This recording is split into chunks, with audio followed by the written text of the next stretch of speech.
Good evening. My name is John Yakim. Mr. Mayor, members of council, Mr. Little, Mr. Dice. I brought up a couple of points last week.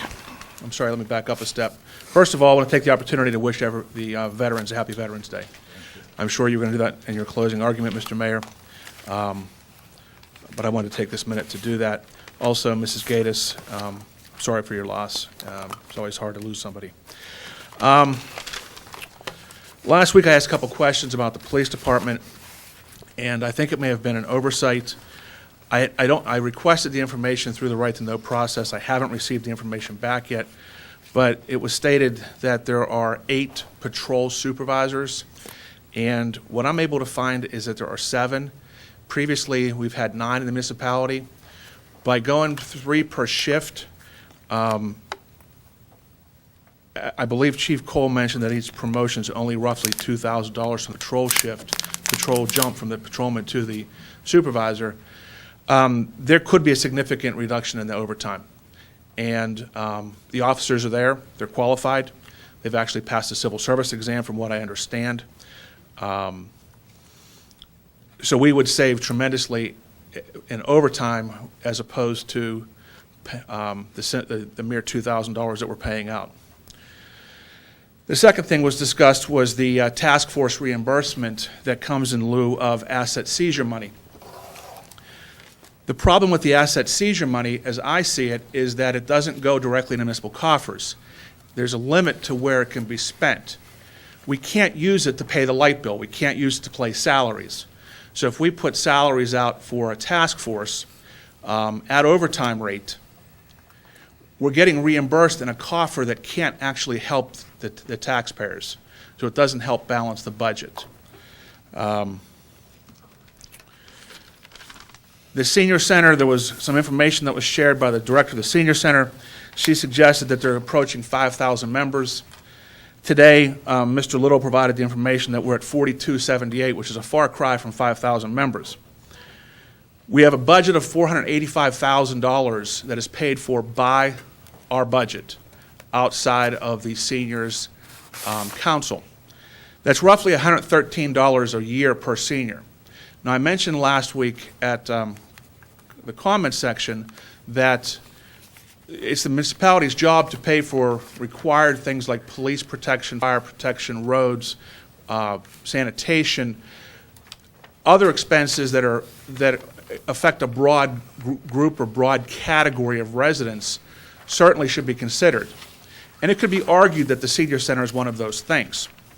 But at $113 per member at close to $500,000, that's a big chunk of budget that the municipality, that the taxpayers are paying. Now, when you look a little further, non-residents are allowed to use our senior center. So according to Mr. Little, there are 662 non-residents who use our senior center. At $113 per member, we're putting out $75,000 to pay for other community senior centers, senior citizens. So we're using our resources to pay for Plum, Penn Hills, Murraysville's senior citizens. The Silver Sneakers was brought up as a way to augment some of those costs, but even at the best projections, we're looking at $15,000. We're paying out $75,000 for non-resident seniors. They do ask for $5 per senior who's a non-resident, but the taxpayers don't see that money. That goes into the senior coffers. I would propose that if we're going to allow non-residents, that we increase the cost to what the real costs are to run the senior center. If a Plum Borough resident wants to use our senior center, they should help pay for it. Right now, they're not. This is a question from Mr. Little or Mr. Mayor, if you can answer that. Are the vendors at the convention center, when they bring in a convention, do they pay any type of municipal sales tax, mercantile tax? They do pay a table fee, and I'm not real clear how much that is. Okay, does that go is that part of our budget? Yes, that comes Okay. right directly to the. Is that ever audited? Yes. They come under our audit as a component unit. Yes. Okay, is it audited to actually whether the number of tables are actually paying for that number of services? John, I can't answer that question. Okay, because there seems to be a lot of non-resident, non-local businesses that would come into our community, which certainly is a good thing. But if they're not paying their taxes as a business privilege tax, which businesses in this community pay, it really is an unfair advantage, and certainly something we can look at, where once again, we can look at outside residents using our services and not contributing their fair share.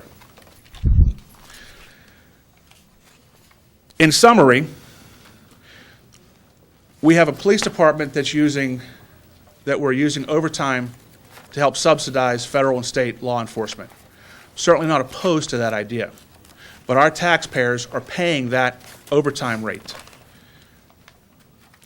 We have fire departments going into non-Monroeville districts where we're not getting anything from those taxpayers. And I'm not speaking of the emergencies. I'm not speaking of the rare instances, the Franklin regionals, and I'm not speaking of our direct neighbors.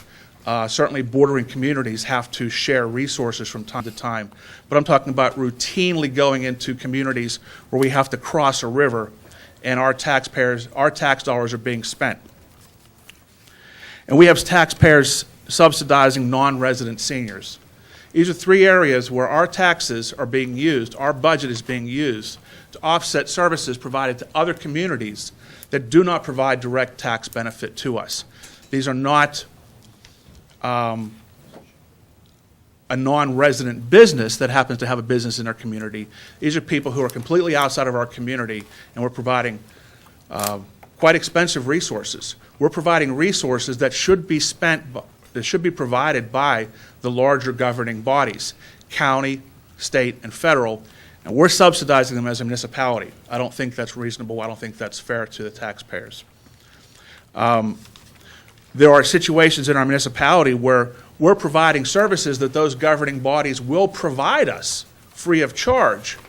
We choose to do it ourselves anyhow, so not only are we paying for services that the county and state will provide for, we're also providing services to communities that aren't contributing back. That's all I have on the budget. Last thing I want to mention is I've received 5 or 6 emails in the last 4 or 5 days about a billboard discussion that's coming up in Monroeville. Apparently, we're going to open up billboards in our community. I believe it was advertised for the Planning Commission. I hope that's something that we don't do, but I also hope if we do decide to do it, that there's an open and frank and discussion. I know it failed 6 or 7 years ago. There was a large number of residents that were opposed to billboards in our community, more than there already are. And I hope council looks at that and decides to oppose that proposition. That's all I had. Thank you. Thank you, Mr. Mayor. Once again, ladies and, I'm sorry. I'm going to address some of his questions. John, I want to address some of your budget questions. And Doug, you help me out here in case I misstep here. John, you may be talking about apples and oranges here on the asset seizure and the drug task force. Anytime our police officers or any police officers on a drug task force work with an outside agency like the FBI or anything like that, and they get paid overtime, we get reimbursed for that. Can I stand up and answer back with you? Yes, yeah. It's going to turn into a debate.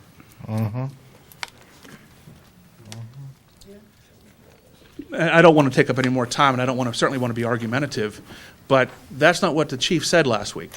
He said that when those agencies run out of money, that we make it up for in the asset seizure. Specifically, I was asking questions about believe it was the 2012 OCDEF, is that the acronym?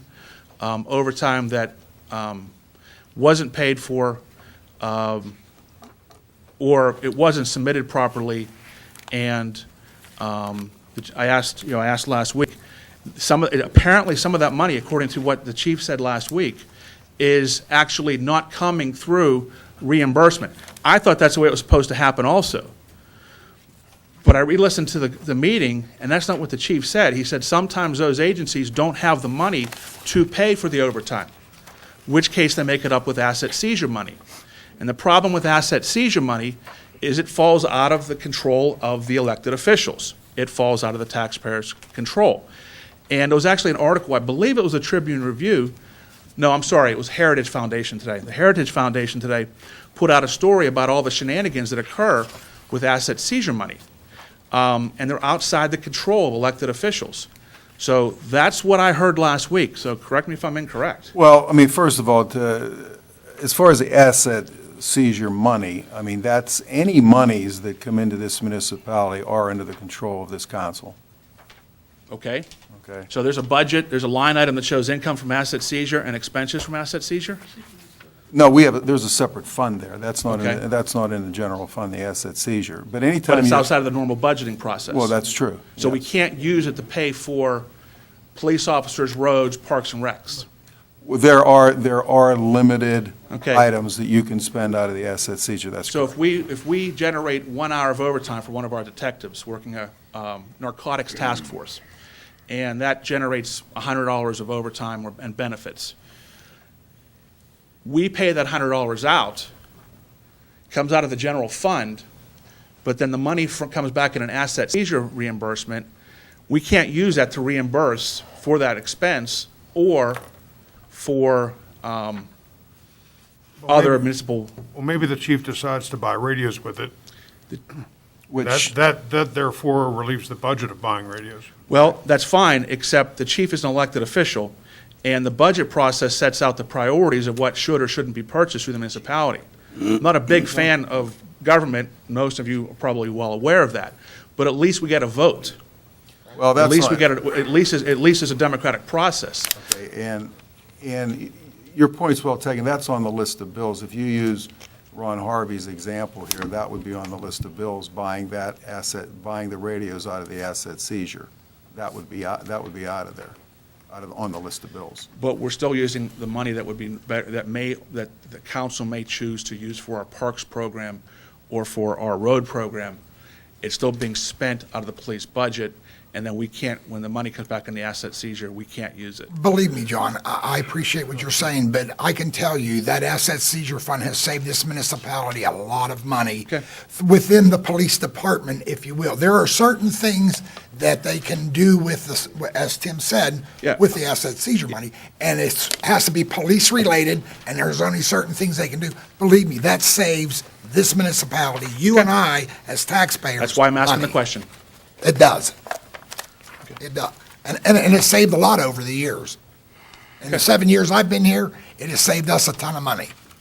Okay, on senior citizens, Yes. answer your question there. You do know, as you asked questions, you sent me an email today, and every time a non-resident comes in there, as you well know, and they use the Silver Sneakers Correct. program, we get paid $3.50 for Correct. that, on top of the $5 that they. Correct. And you also know that the Senior Citizen Council is considering, raising that. That is fee for correct. non-resident. But that $3.50 contributes to the $15,000 line item from Silver Correct. Sneakers. That's Okay, correct. we're paying $75,000 out to, if you divide the number of people that use the program divided by the budget. Secondly, the $5 that's being raised doesn't go to the taxpayers, it goes to the senior council. Which pays for that rec track, okay? Which And other things augments- within the Correct, organization. we're still putting out $485,000, and the resident from Plum and Penn Hills who's using our services is not contributing anything back to the cost of that program. They're paying for the program itself, but not for the building, the salaries, the accrued debt, the legacy costs that go along with that. But using that program. argument, John, what about the library? You can say the same about the library. The Would you wanna library, we close get the significant, library? well, no, because first of all, there's a difference with the library. First of all, it's a much broader based user. Instead of 5,000 people, it's 50, 60,000 people. Number two, No, They said 14,000, they said in their membership, but I'm not even sure.